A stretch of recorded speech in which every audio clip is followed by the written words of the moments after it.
if you're trying to make money by making loans and 6% of the loans that you make are just completely going to default and you get nothing back from them, that means your business model has to increase rates even higher to offset the fact that we have all these people who are not able to pay their car notes. Americans are falling behind on auto loan payments at a record pace. So if you bought a car in the last 3 years, we got some major issues on the horizon right now.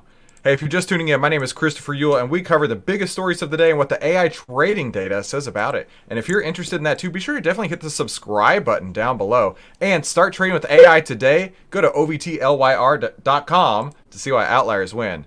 Now, back to the story here. Americans are falling behind on auto loan payments at a record pace. And it goes on to say here, a growing number of Americans are falling behind in their car payments. An ominous sign for the U.S. economy as high auto prices and stubborn inflation strain household budgets. And it makes sense, right? I mean, everything costs more these days. So we have to make a choice. Are we going to pay for our car note?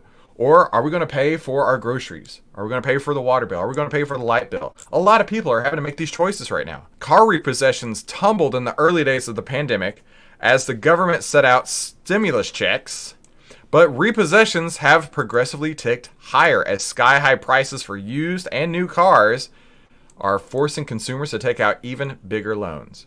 The percent of auto borrowers who are at least 60 days late rose to 6.11%. That's a big deal. It doesn't sound like much, but that's a big deal. Imagine every $100 you as a bank lend out, every $100 you lend as a bank, you're not going to see 6% of it again. You're not going to see 6 of those $100 ever again. So if you're trying to make money by making loans and 6% of the loans that you make are just completely going to default and you get nothing back from them, that means your business model has to increase rates even higher to offset the fact that we have all these people who are not able to pay their car notes. So this is just making things even worse, right? The steady rise in delinquencies comes as both high car prices and steep borrowing costs and inflation and student loan payments, right? Used car prices are back on the rise. We saw them going up and boom during the pandemic, come back down. But the real issue here, we're talking about car prices. Right around this time, my dad purchased a GMC truck, and it was about $42,000, and it was the most loaded out truck he could have got at that time.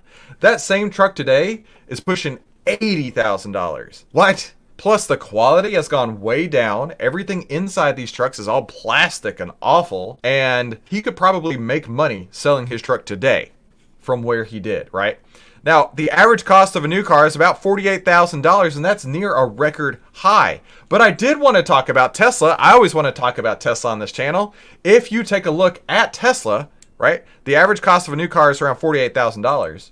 The average cost of a Tesla Model Y Performance, just like here, I own this car exactly.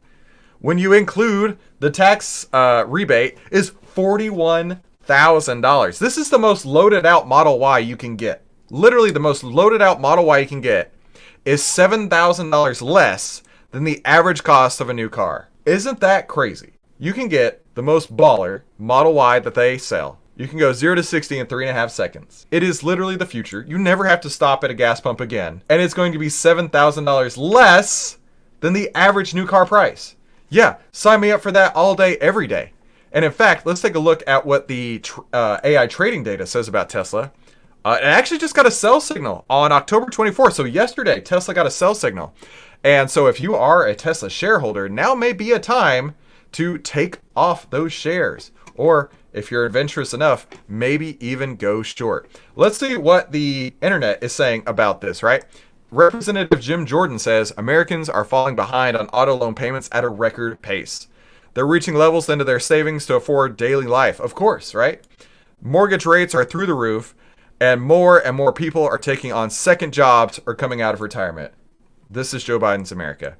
I hate to say it, but it is the truth. In fact, even my children have noticed that things are crazy. Things are out of control. Prices are crazy. Nothing is what it used to be, and they can see it. They're 8 and 11, and they can even see this isn't right. This toothpaste is half the size as it was the last time we bought it. Or this toilet paper roll is smaller than the last time we bought it. Or this cereal box has less in it than the last time we bought it. Everybody is feeling this hurt. Everybody sees the same thing on the wall. And like I say at the beginning, if you took out an auto loan in the last 3 years where prices were sky high, where dealers were throwing their markups onto it, when interest rates were on their way up, you're probably really feeling the hurt these days. So let me know in the comments down below. Are you feeling the hurt? Is this impacting you? And of course, feel free to smash the like button. Now listen, I have no idea how the YouTube algorithm works, but it says that you're going to love one of these two videos. Thank you for tuning into today's Outlier Live. We'll see you on the next episode.